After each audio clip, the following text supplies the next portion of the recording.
Welcome to Midnight Doozies. Today we will be listening to a spooky Reddit story in a new series we'll call Spooky Doozies. Don't forget to like and subscribe so you don't miss any of our content. Without further ado, let's get into the story. My friend vanished in the lake.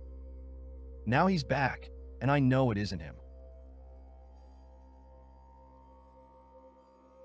All of this started when a friend of mine, John, suggested we go up north to a large lake in Minnesota to do some ice fishing.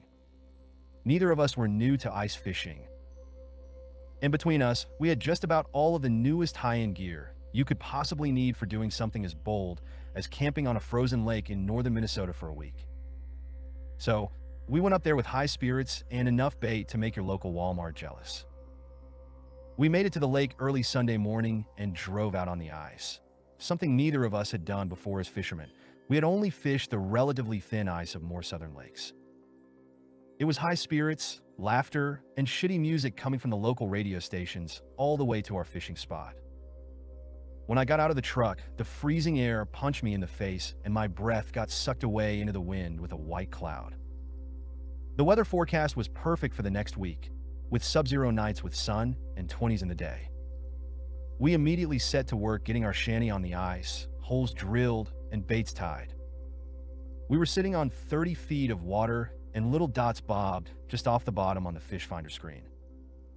We dropped our baits into the inky black water beneath us, and there seemed to be no force on earth that could kill our joy. As within seconds, two of those dots flew off the bottom and slammed into our baits.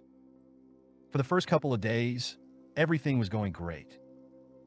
We were catching plenty of fish, the ice shanty stayed warm, and we were having an amazing time taking a break from the world.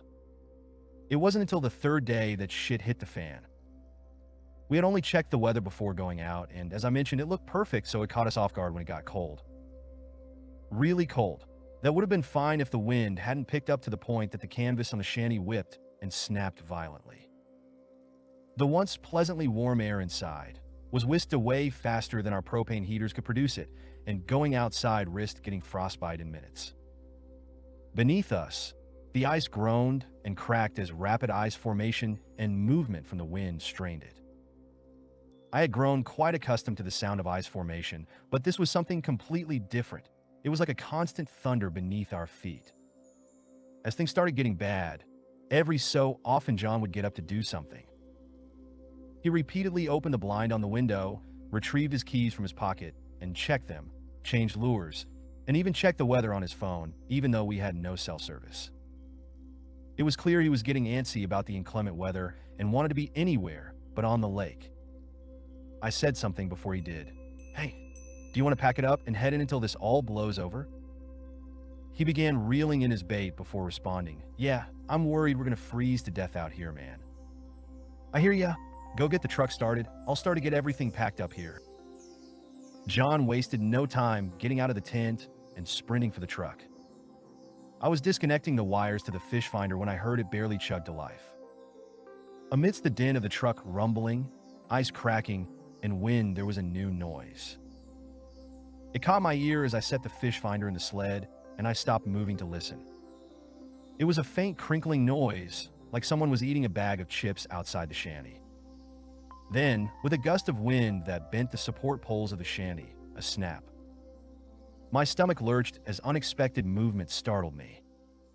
Ice flew past the opening in the floor where our fishing holes had once been. In my shock, it took me a couple seconds to realize what had happened. The metal stake securing the shanty had broken free of the ice, and I was now gliding across the smooth ice of the lake at blistering speeds. I didn't know what to do, so I did the only thing that seemed rational at the time. I pressed boots into the ice to try to use them as brakes. The metal crampons on my boots dug into the ice and stopped dead. In an instant, I was slammed to the ground with such force that I momentarily blacked out. I came to an instant later, tangled in the base of the tent, getting dragged along with it. In a panicked daze, I fought against the fabric, tearing at it like an animal in a cage. Eventually, it let me go and I came sliding to a stop. I looked up and immediately my eyes teared up from the cold and wind. Through tears, I could see the truck's headlights in the distance. Shakily, I stood and waved my arms in the air, trying to signal where I was. John saw me and began driving towards me. He was only about 100 feet away when I heard a boom like lightning striking right in front of me, and the ice shifted violently. I was knocked off balance and fell to my knees. I watched as the ice beneath the truck buckled, plunging downwards faster than it could fall, and a geyser of water and ice shot up from below. The headlights of the truck went out, and it plunged into the water. I got up and ran towards my friend trapped inside. I could just barely see him pounding on the glass of the side window in a desperate attempt to escape. The truck sank quickly, diving headfirst into the unforgiving waters. By the time I reached the water's edge, it was gone. Not a trace of it or my friend anywhere to be seen. I fell asleep there by the water. If I'm being honest, I almost hoped I would freeze to death there in my sleep. Unfortunately, I didn't. I woke up the next day, feeling numb and hungry.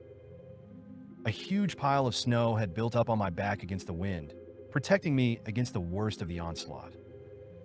It was softly snowing with no wind, and the place in front of me that had once been water was replaced with ice, as if nothing had happened. I had nothing, not even my phone that was in the sled that blew away. The only thing I still had were my clothes and my meager survival skills. I knew I needed to get off this lake as fast as possible. There was nothing to eat out here, and eating snow would only make me colder. Looking around made everything that much more bleak. The snow was a perfect sheet of white, and the white sky merged into it seamlessly. There was no telling where the sun was in the sky, and thus no way of knowing where to go. I chose a direction and started walking, my aching body protesting with every step. After walking for a while, I stopped seeing the snow. Everything in my mind had become a uniform white. Only my balance kept me upright and moving. Now and again, colorful shapes flitted into the edges of my vision and disappeared. Oddly, they didn't bother me. Through the snow of my own, likely concussed, mine a word popped out. Gansfeld. I had taken a psychology class in college and learned about it. The Gansfeld effect, when in the presence of a uniform color and sound, your brain will compensate with hallucinations. I saw a deer run through the emptiness. A voice whispered at me to follow, a dog barked, a truck engine rumbled, and its hood was visible above the snow. All of it was completely and utterly fabricated by my mind. That's what I thought was the case too, when the shape of an ice shanty faded into existence at the edge of my vision. It was a wooden hut that didn't look all that dissimilar to an outhouse. It was dead silent as I approached, and no smoke came out of its pipe. When I got near it, I shouted out, "Hey, is anyone there?" There was a shuffling inside, and a man came out wearing a heavy coat and snow pants. Hello there. What are you doing all the way out here with a storm like that last night?" I thought about telling him everything, but instead I settled with, "My ice shanty blew away. I'm not sure where I am." "Well, that's sure to sound like a predicament. Why don't you come in and warm up?" I took his offer and followed him inside. It was only marginally warmer than the outside, certainly not above freezing, but it was better than nothing. The man grabbed a hunk of wood and threw it into the stove, lighting it with a match. "You want some fish? I got a good walleye I caught today." I hadn't eaten for well over a day at that point, and I would have eaten rocks if it meant I could fill my stomach. Eating fish would be a dream come true. "That sounds delicious, thank you." He cut fillets off a nice walleye, sitting dead in some water, and cooked them on the stove. He handed both of them to me, and I ate them ravenously. By the time I was done, the light coming through the small window above the stove had dimmed, and sleepiness threatened to overtake me. The man noticed and said, "You can stay here tonight if you want. It's far too risky traveling alone at night. Tomorrow I'll get you headed the right direction." I thanked him and laid down on the floor next to the ice, falling asleep almost immediately. I woke up to the feeling of being dragged through the snow. I opened my eyes to darkness. It was just bright enough to see the silhouette of the man who had let me into his hut, dragging me by my feet. My hands were tied behind my back, and in my mouth was a gag. I wasn't dead yet, but I couldn't struggle as long as he was holding on to me, so I stayed still and watched him through slitted eyes. We came to a stop in a cleared area of snow. He let go of my feet and walked a few feet away, inspecting something that I couldn't see. Slowly, I shifted my body to get a look at what it was. There was a massive hole in the ice, some 6 feet by 3 feet, with a pile of thick blocks of ice off to the side. Sitting on top of those was the culprit, a gas-powered chainsaw. The man picked up something out of the snow and set it next to the hole. He fiddled with it for a bit, and a flame lit up the darkness. He stood above the burning log and watched it grow. As he did, I noticed something odd. A minute detail that I hadn't picked up on when I had met him, but in the moment seemed as clear as day. When he breathed, nothing came out. As I watched, my own breath billowed out of my nose into the frigid air, but not even a wisp of vapor came from the man. Silently, I began moving my wrists to try to shake off the twine handcuffs. They were done over my gloves, and I slipped them off with very little effort. The ankle bindings would take much more work. I stealthily moved to bring my feet to my hands when the man whipped his head around to look at me. "Well, look who's finally awake. I didn't want you sleeping through this next part." I tried kicking myself away, but he walked over and grabbed me like it was nothing, dragging me over to the hole. With little fanfare, he pushed me into the water. The shock of the ice-cold water made my vision swim, and I gasped, the gag fortunately preventing most of the water from entering my lungs. I kicked and struggled to stay above water as the man, humming to himself, grabbed a block of ice and dropped it back in the water. He wasn't just going to let me freeze to death, but worse yet, freeze me under the ice to drown. My mind ran with ideas, and one caught. I stopped moving and allowed myself to sink. Grabbing the rope around my ankles, I undid it and kicked myself free. The second block had already been dropped in. Using all of my quickly dwindling strength, I launched out of the water and grabbed the man's leg as he grabbed an ice block. I pulled with all my strength, and he wordlessly plunged into the water with me. Twisting my body, I pushed my crampons into his legs and used him as a board to launch myself out of the hole. By some miracle, it worked. I flopped my way onto the safe ice and willed my body to sprint, following the trail left by my body as the man had dragged it. Looking back, I watched as the man calmly pulled himself out of the hole and sat by the fire. I reached the man's hut and immediately stripped my soaked clothes. Rummaging through the man's stuff, I was able to procure a coat, pants, and gloves. It wasn't warmer than my other stuff, but it would have to do. I ran far, far away from that hut.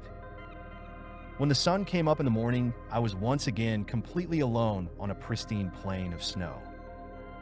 I could talk about the countless hallucinations over those next days, or the way my body got weaker and weaker from lack of food, but it was the water that nearly killed me.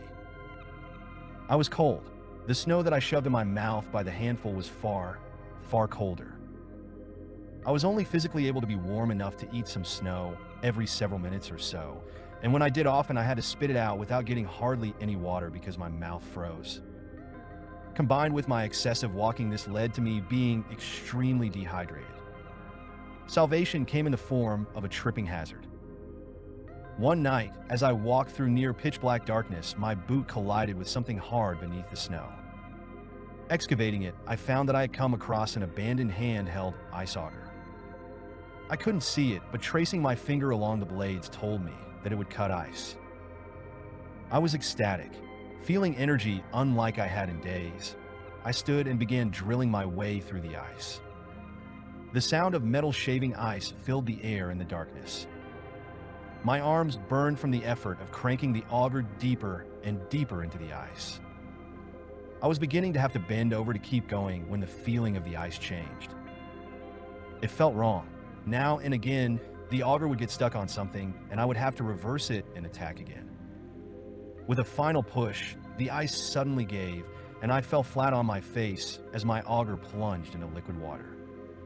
I yanked it out and put my mouth to the hole, greedily drinking the disgusting lake water. The water tasted metallic. It was just barely noticeable, and I certainly didn't care given how thirsty I was. Once I drank my fill, I looked to the horizon to see the very edge of twilight illuminating the clouds, providing an obvious edge to where the ground met the sky.